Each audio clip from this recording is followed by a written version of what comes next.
Prince Albert II of Monaco unveils a sculpture in Ireland. Grand Duke Henri of Luxembourg addresses the allegations of mistreatment of staff. Members of the Crown Prince family of Denmark visit Rosenborg Slot in Copenhagen. And Queen Letizia of Spain attends a ceremony in Santiago de Compostela. All this and much more coming up next on your Royal Daily News.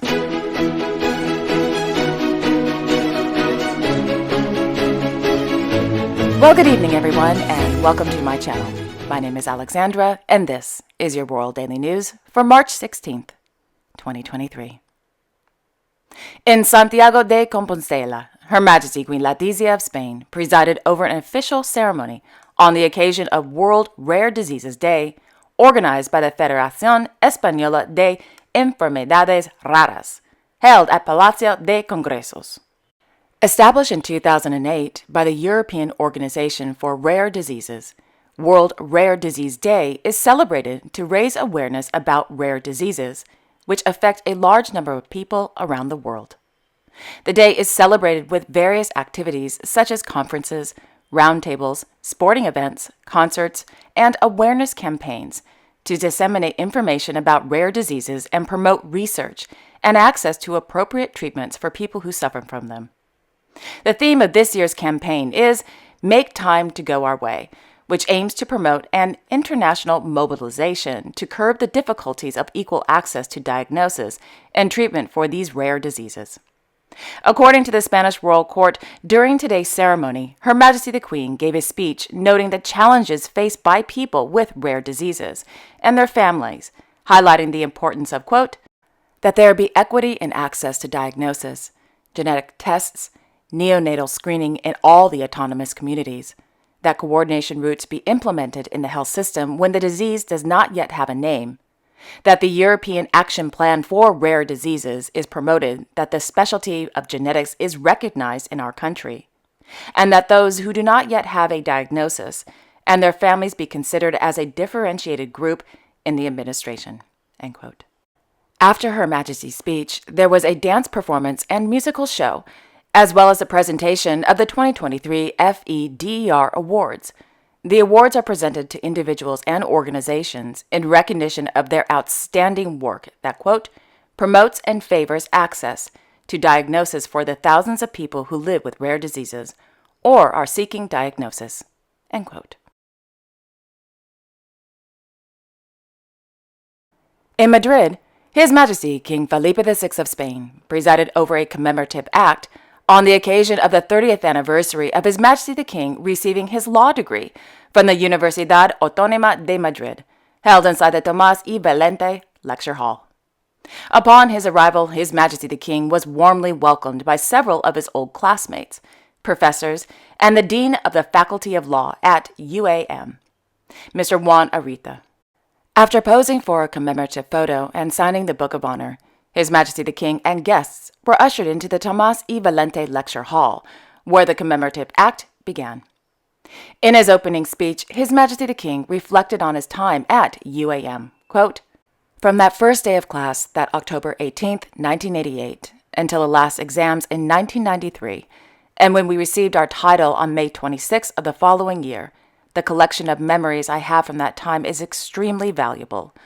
Of some attentive, curious, expectant colleagues, and I would also say understanding for young people of that age, now inevitable, in unusual circumstances. Memories of a staff dedicated with professionalism and talent to the best service of teaching and research activities, and some sacrificed, upright, and rigorous professors and teachers whose classes and seminars it was an honor to attend, end quote.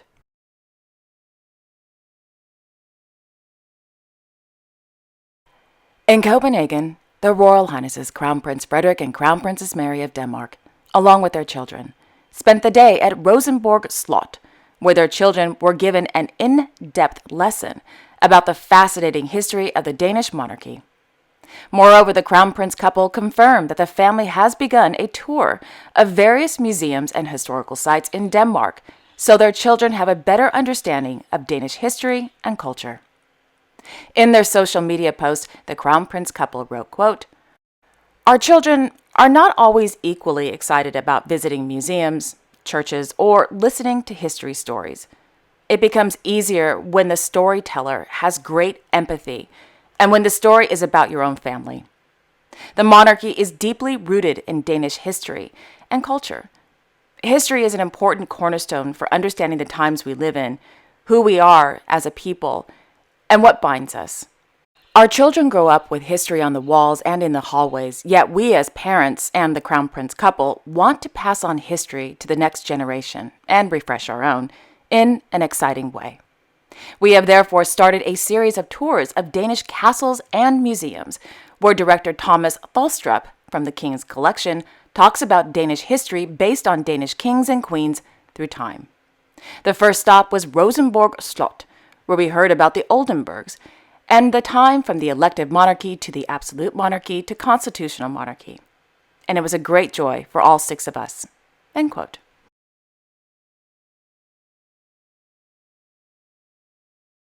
Meanwhile, His Royal Highness Prince Daniel of Sweden spent the day in the town of Borås, together with representatives from the Prince Daniel Fellowship, to talk about entrepreneurship with, quote, high school students, university students, and young entrepreneurs, end quote. The day began at the Do Tank Center, where the Prince and representatives from the PDF participated in a panel discussion, where they spoke about their experiences in entrepreneurship. In the afternoon, the Prince and the PDF representatives participated in a roundtable discussion with students from the University of Borås and the Sven Eriksson High School. The day ended with a visit to the University of Textiles Weaving Mill and a tour of Smart Textiles showroom.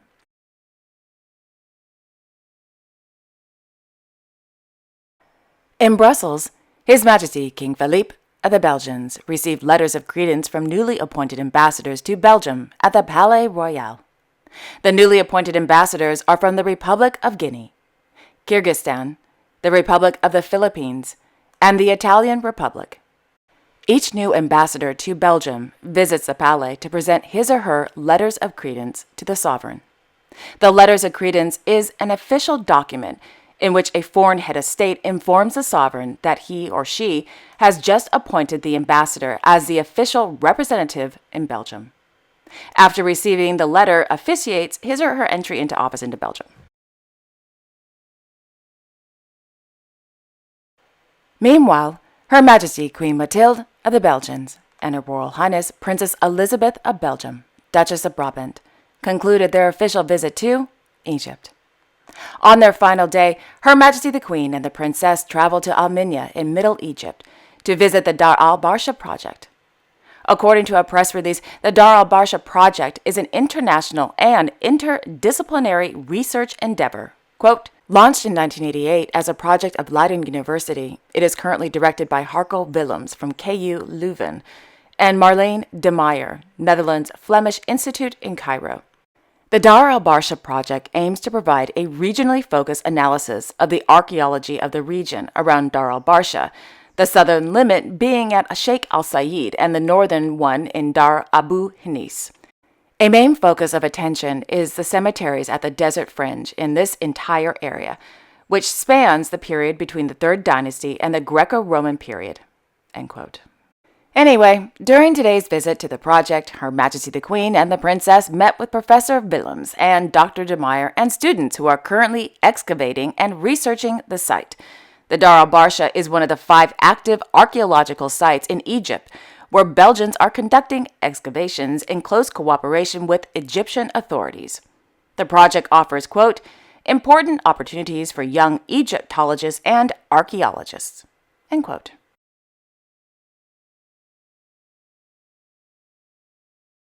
In Luxembourg City, His Royal Highness Hereditary Grand Duke Guillaume of Luxembourg held an audience with the founder of the Luxembourg Startups Association, Mr. Patrick Kirsten, and members of the board of directors, Mr. Xavier Buck and Mr. Christophe Folchet, at the Palais Grand Ducal.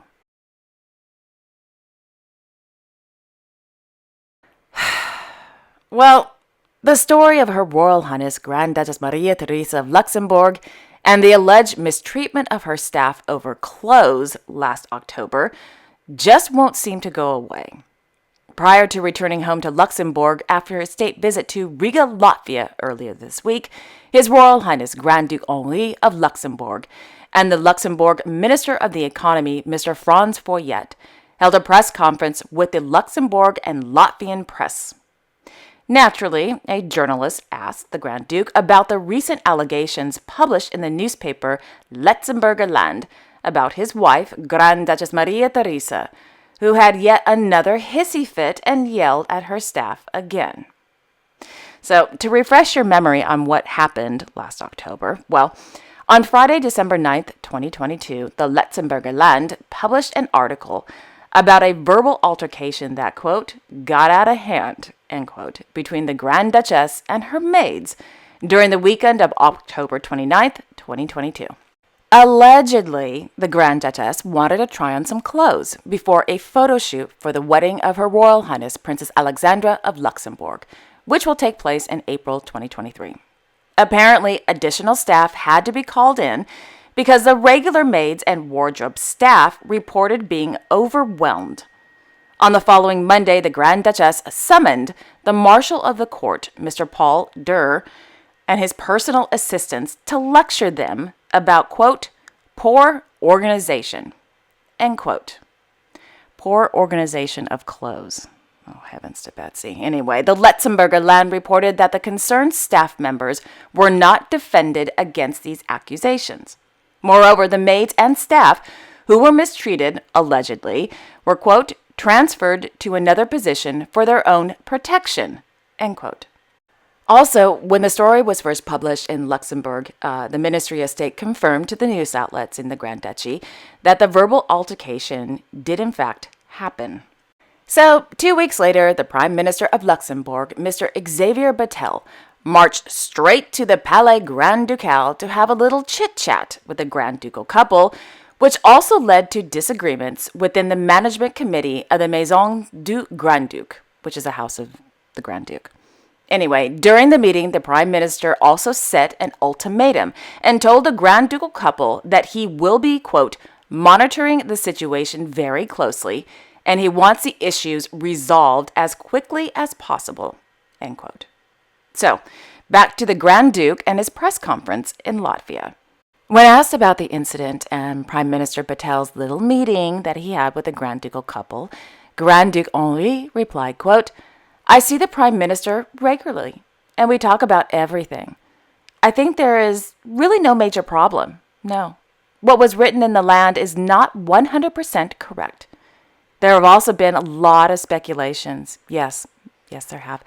I would also say that the relationship with the government between the House and the Ministry of State is normal, and that's excellent. End quote. Oh boy. Now we'll just have to wait to see what comes up next. Just to pop back in really quickly before I move on to the next story. The House of the Grand Duke was established after the release of the damaging Waringo report, which was released a couple of years ago. And it was compiled by the former director of the IGF, Mr. Jeannot Waringo. And in the 44-page report, confirmed numerous mistreatment of staff, dozens of dismissals, financial mishandlings, and oh my goodness gracious, so much more. I think maybe I should do a special episode about that report and Grand Duchess Maria Theresa. I think that'd be kind of fun. Anyway, moving on to the next story.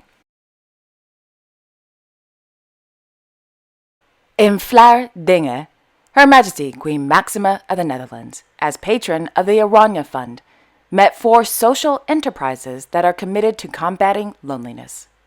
The 4 organizations, Mommy's Friends, Informal Care, Home Cooking, and Video Friends, are participants in the Entrepreneurship Against Loneliness program, which was set up by the Oranje Funds and the KPN Motsi Contact Funds.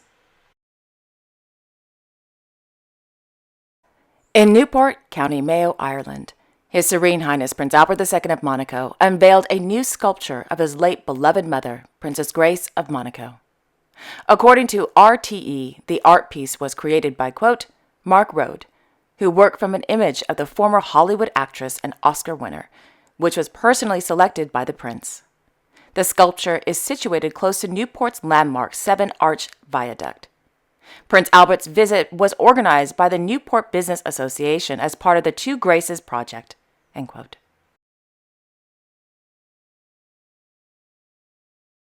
And finally, last evening in Papendrecht, Her Royal Highness Princess Beatrix of the Netherlands presided over the presentation of the 9th edition of the Prince Friso Engineering Awards, held at the Bocalis Auditorium. And there you have it. Thank you all so much for watching. I really appreciate it. I will be back tomorrow with Royal Film Fridays, Episode 2. Yes, I mentioned it the other day, but I'm mentioning it again.